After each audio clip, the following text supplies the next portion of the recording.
Real గా Hollywood scene ను తలపించే ఈ సంఘటనలో చైనాలో చోటు చేసుకోగా ఆలస్యంగా వెలుగులోకి వచ్చింది.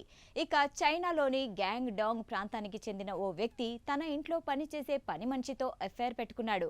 ఓ రోజు భార్య ఆఫీస్కు వెళ్లిన తర్వాత పని మనిషితో ఏకాంతంగా ఉన్న సమయంలో ఆ వ్యక్తి భార్య సడన్ గా ఇంటికి వచ్చి కాలింగ్ బెల్ నొక్కి షాక్ ఇచ్చింది.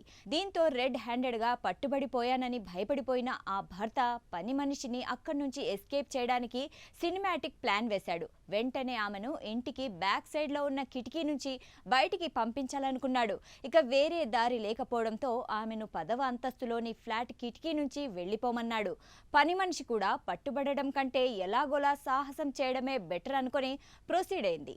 చేసేదేమీ లేక ఆమె వెనక ముందు ఆలోచించకుండా ముందు కిటికీ నుంచి కిందకు దిగింది. కొద్దిసేపు ప్రియురాలతో ఆ వ్యక్తి మాట్లాడి ఆ తర్వాత అక్కడి నుంచి వెళ్ళిపోయాడు. ఇక ఆ యువతి ప్రాణాలు గాల్లోనే ఉన్నాయి.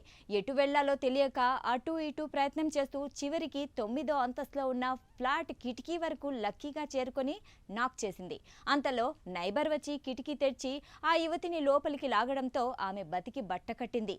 ఆమె చేసిన ఈ సాహసం కెమెరాలో బంధించబడగా ఎలాంటి ప్రమాదానికి గురి కాకుండా ఆమె క్షేమంగా అక్కడి నుంచి తప్పించుకోవడం చాలా లక్కీ అని నెటిజన్లు అంటున్నారు. ప్రస్తుతం ఈ వీడియో సోషల్ మీడియాలో తెగ వైరల్ అవుతోంది.